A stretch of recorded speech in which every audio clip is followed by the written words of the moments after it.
নমস্কার বন্ধুরা, মালয়েশিয়ায় বাঙালিয়ানার নতুন একটি রেসিপিতে সকলকে স্বাগত জানাই। আজ আমি হাজির হয়েছি দারুণ স্বাদের একটি চিকেনের রেসিপি নিয়ে। চিকেন তো আপনারা অনেকেই অনেক রকমভাবে বানিয়েছেন, কিন্তু আমি বলবো এইভাবে একবার বাড়িতে বানিয়ে দেখুন। মাত্র একটি সিক্রেট মশলায় আজকের চিকেনের রেসিপিটা যে কোনো অনুষ্ঠানে আপনারা বানিয়ে নিতে পারবেন। দর্শক বন্ধুরা, আশা করছি আজকের রেসিপিটি সকলের ভালো লাগবে। যদি ভালো লেগে থাকে লাইক, শেয়ার, কমেন্টস এবং চ্যানেলটিকে সাবস্ক্রাইব করে আমার পাশে থাকবেন। চলুন তাহলে রেসিপিটি শুরু করে নেওয়া যাক।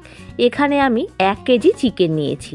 এবার চিকেনটা একটু বড় টুকরো করে কেটে নিয়েছি, তাই এইবার চিকেনটাকে একটা ছুরির মাধ্যমে অল্প অল্প করে কাট লাগিয়ে নিতে হবে, যাতে চিকেনটা ভালোভাবে সুসেদ্ধ হয় এবং মশলাগুলোও ভীষণ সুন্দরভাবে চিকেনের মধ্যে ঢুকে যায়। দেখুন, একটু বড় টুকরো করে কিন্তু এই চিকেনগুলোকে কেটে নিতে হবে। এবার একটা মশলা তৈরি করব। তার জন্য দেখুন বেশ অনেকটা পরিমাণ এলাচ নিয়েছি, আর নিয়েছি কিছুটা পরিমাণ জয়িত্রী।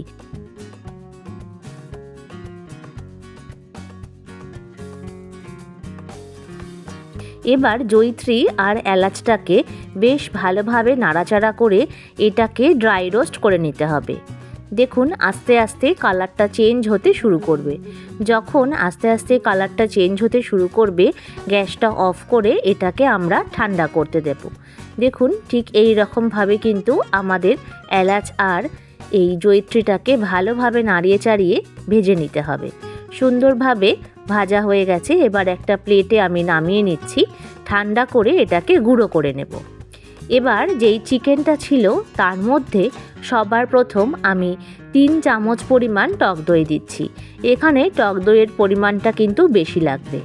এবারে ব্যবহার করছি 2 চামচ পরিমাণে আদা রসুনের বাটা, আর দিচ্ছি যেই মশলাটা এক্ষুনি আমরা বানালাম তার থেকে 1.5 চামচ পরিমাণ আমি ব্যবহার করছি।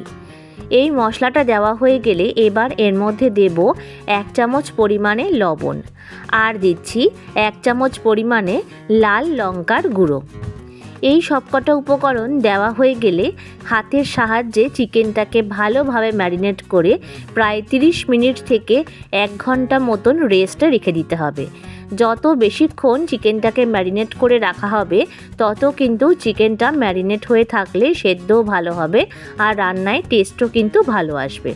এবার এটাকে সাইডে সরিয়ে রেখে নিয়েছি 2 বড় সাইজের পেঁয়াজ কুচি। দেখুন পেঁয়াজটাকে একটু বড় বড় টুকরো করে আমি কুচিয়ে নিয়েছি। এবার এটাকে বেরেস্তা করে নেব। তাই জন্য ফ্রাইং প্যান বসিয়ে এর মধ্যে দিয়ে দিলাম বেশ কিছুটা পরিমাণ সাদা তেল। একটু বেশি তেলেই বেরেস্তাটাকে আমাদের ভেজে নিতে হবে। যেহেতু পেঁয়াজটা অনেকটা পরিমাণে, তাই আমি 2-3টে ব্যাচে এই বেরেস্তাটা করে নেব। গ্যাসের ফ্লেমটা একদমই কমানো যাবে না, হাই ফ্লেমে পেঁয়াজটা দিয়ে নাড়াচাড়া করে এটাকে ভেজে নিতে হবে। বেরেস্তা করতে মোটামুটি 3 থেকে 4 মিনিট মতন সময় লেগে যাবে। দেখুন এক একটা ব্যাচ কিন্তু আমি ভেজে নিচ্ছি। দেখুন পেঁয়াজের কালারটা ঠিক এরকম বাদামি হতে শুরু করলে এই অবস্থাতেই পেঁয়াজগুলোকে আমাদের এখান থেকে তুলে নিতে হবে, কারণ ঠান্ডা হওয়ার পরে কিন্তু এই কালারটা আরও অনেকটাই চেঞ্জ হয়ে যায়। এবার এই বেরেস্তাগুলো তুলে নিয়ে আমি সেকেন্ড ব্যাচের পেঁয়াজটাও এবার দিয়ে দিচ্ছি। পেঁয়াজটা ছাড়া হয়ে গেলে এটাকেও এবার আমরা বেরেস্তার মতন করে ভেজে একে একে তুলে নেব। দেখুন এই ব্যাচের পেঁয়াজটাও আমার ভাজা হয়ে গেছে। এবার পেঁয়াজ ভাজার পরে যেই তেলটা ছিল সেখান থেকে কিছুটা তেল আমি সরিয়ে রেখে দেব। দেখুন অনেকটা তেলই কিন্তু আমি সরিয়ে দিয়েছি। এবার ব্যবহার করছি 1 চামচ পরিমাণে ঘি। ঘিটা দেওয়া হয়ে গেলে 100 গ্রাম পরিমাণ কাজু নিয়েছি। এবার কাজুটা দিয়ে বেশ ভালোভাবে নাড়াচাড়া করে এর মধ্যে দেব 2 চামচ পরিমাণে পোস্ত। কাজু আর পোস্ত দেওয়া হয়ে গেলে পোস্তটা দিয়ে কিন্তু ভীষণ সুন্দরভাবে নাড়াচাড়া করে নিতে হবে এবং কাজু আর পোস্তটাকে বেশ ভালোভাবে নাড়াচাড়া করে ভেজে নিতে হবে। 1 মিনিট মতো নাড়াচাড়া করে নিয়ে যে বেরেস্তাটা আমরা করে রেখেছিলাম সেটা দিয়ে দেব। এবার বেরেস্তাটা দেওয়া হয়ে গেলে একবার নাড়াচাড়া করে নিয়ে এবার এর মধ্যে দিয়ে দেব 1/2 কাপ পরিমাণে উষ্ণ গরম জল। দেখুন জলটা দিয়ে দিয়েছি। এবার জলটা দেওয়া হয়ে গেলে একবার নাড়াচাড়া করে নিতে হবে। তারপর ঠান্ডা করে একটা স্মুথ পেস্ট তৈরি করে নেব। এবার একটা বড় কড়াই নিয়েছি। যেহেতু চিকেনের পিসগুলো বড়, তাই একটা বড় পাত্র হলেই সব থেকে ভালো হয়। এবারে দিলাম এর মধ্যে 2 চামচ পরিমাণে ঘি, আর বেরেস্তা ভাজার পরে যেই তেলটুকু আমি তুলে রেখে দিয়েছিলাম সেই তেলটা এর মধ্যে দিয়ে দিলাম। এবার ঘি আর তেল সম্পূর্ণ ভালোভাবে গরম হলে এবার এর মধ্যে 3 চামচ পরিমাণে আদা এবং রসুনের পেস্ট দিলাম। এবার আদা আর রসুনের পেস্টটাকে ভীষণ ভালোভাবে নাড়াচাড়া করে এটাকে যাতে কাঁচা গন্ধ না থাকে সেই দিকে খেয়াল রেখে ভেজে নিতে হবে। 1 মিনিট মতন ভাজা করে নিয়ে এবার এর মধ্যে দিচ্ছি 1 চামচ পরিমাণে হলুদ আর দিচ্ছি 1 চামচ পরিমাণে কাশ্মীরি লাল লঙ্কার গুঁড়ো, যাতে রঙটা ভীষণ সুন্দর আসে। এবার এটা দিয়ে নাড়াচাড়া করে নিতে হবে মোটামুটি 30 সেকেন্ড থেকে 1 মিনিট মতন। দেখুন কালারটা সুন্দরভাবে আসতে শুরু করে দিয়েছে। এবার যে চিকেনটাকে আমরা ম্যারিনেট করে রেখে দিয়েছিলাম সেটা দিয়ে দিলাম। চিকেনটা দেওয়া হয়ে গেলে চিকেনটা দিয়ে বেশ ভালোভাবে এটার সাথে আমাদের নাড়িয়ে চাড়িয়ে মিলিয়ে মিশিয়ে নিতে হবে।